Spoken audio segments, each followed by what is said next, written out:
America's war in Afghanistan is over, but the tally is still being counted.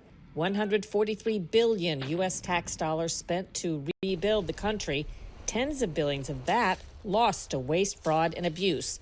Some of it returned thanks to one Inspector General. We saved approximately $4 billion to the taxpayer.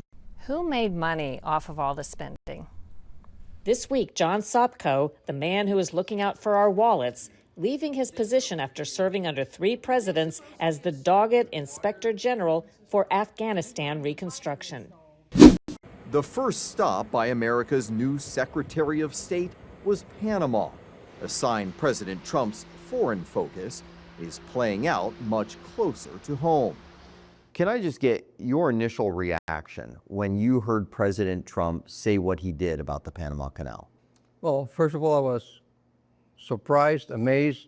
This week, we're in Panama to see why a 100-year-old canal has become a top modern issue. When Russia invaded Ukraine, there was one impact that rocked Europe and the world. But I'm afraid that we forgot a bit about the energy security. What role is the U.S. playing in this whole dynamic? I would say a huge role. This week from Poland, how the U.S. is making a power play in energy.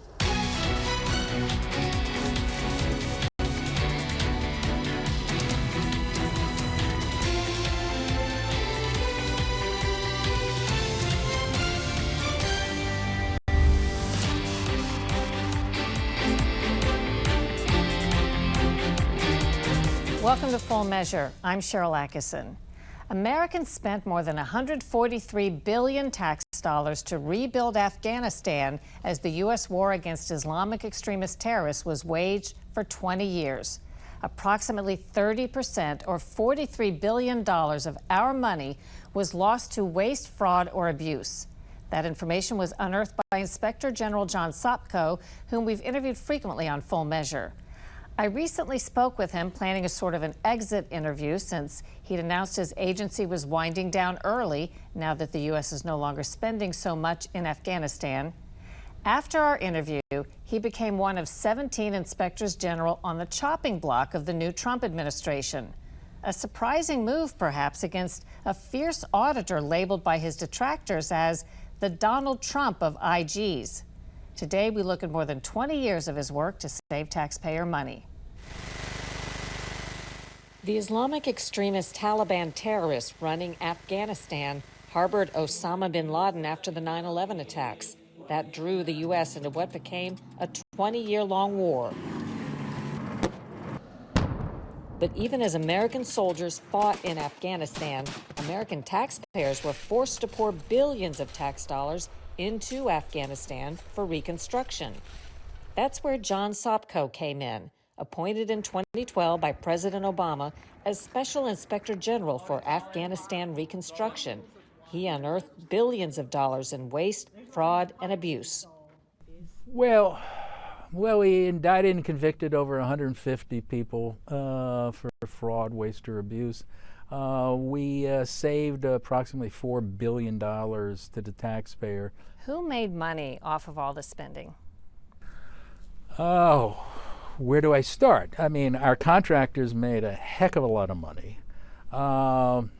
You know, they talk about the military-industrial complex. Well, there's also, I would call it the development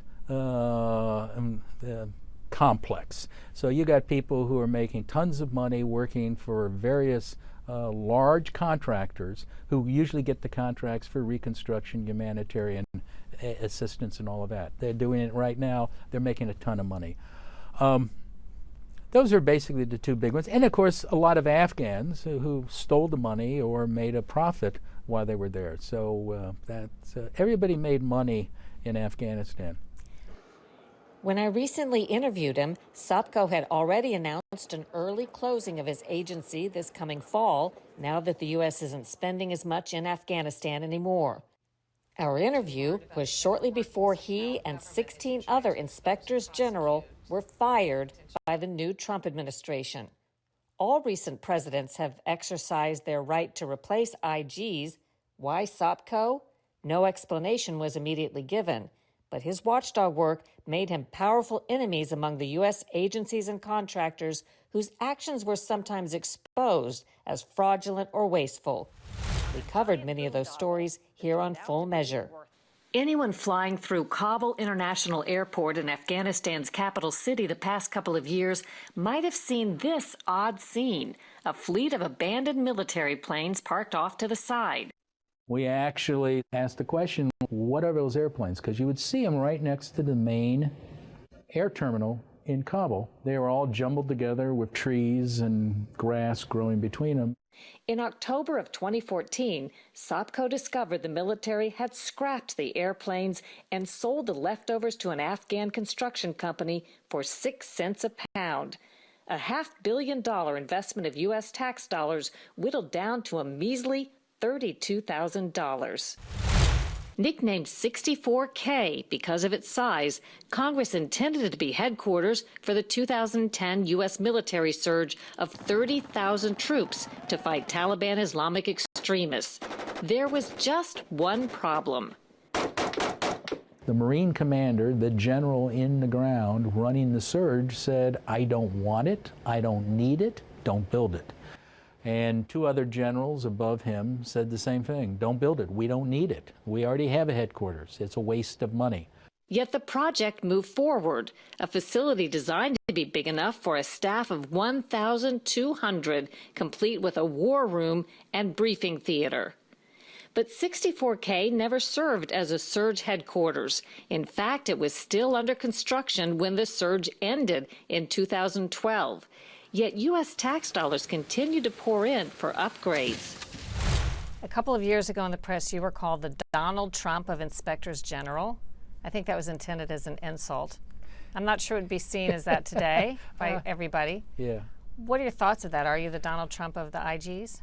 If it's speaking truth to power, if it's being a disruptor, which I think a lot of people accuse me of being a disruptor because I was actually telling him that the emperor had no clothes, yeah, probably am.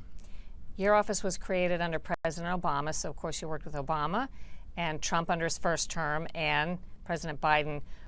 What did you notice? The major difference was really with the Biden administration, because we had problems with the Biden administration on getting information from the State Department and USAID. I would have to say that they were the worst. I mean, we spent almost a year and a half trying to get information about what we were doing in Afghanistan. And we were doing it not for ourselves, we were doing it because Congress wanted that information. And it's the State Department's position was it was the worst position I'd ever seen on sharing information with a congressionally mandated request and with an Inspector General. And so I'd have to say that. What would you consider some of your top accomplishments? We were one of the first government agencies to start raising concerns, serious concerns about how the war was going, because we were seeing it through the Reconstruction. Because part of Reconstruction, just so your audience knows, we spent $86 billion to train the Afghan military and police. So we focused on that. And we were seeing some horrible things there early on, going back to almost the year I started. We started reporting on serious concerns.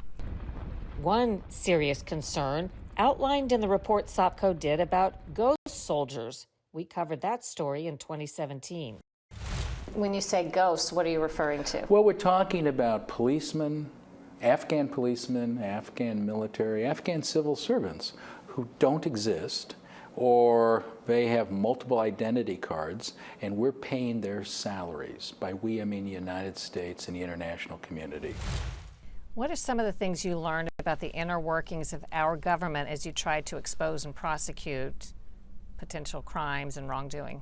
Well, what I learned is it doesn't work, and it doesn't work very well. Our procurement system is broken. And it's broken not just in Afghanistan, it's broken here in the United States. I mean, the Defense Department has been on the high-risk list for procurement and contracting as long as I've been in Washington. I mean, they can't balance their books. They can't give you an audited financial data. They've never been able to do it. We basically are not prepared, and that's the lesson we should learn from Afghanistan. If we're going to do this again, and I believe we are, is that the countries may be different, but the way we do reconstruction in a war zone is the same. It's the same lack of coordination, lack of planning. Most of the people who went to Afghanistan didn't even know why they were there. Our soldiers, aid officials, and whatever. So we really got to change that. And the other thing is, we got to require our people to speak the truth back to Congress and to the American people about what's going on. And that's a major problem we've had. There was another IG who lost his job in the mass firings by the Trump administration, Mike Ware, the Inspector General of the Small Business Administration, who was tireless in unearthing COVID-related fraud, no matter where the trail led. For more on this story and other Full Measure reports, listen to my podcast, Full Measure After Hours, wherever you like to listen.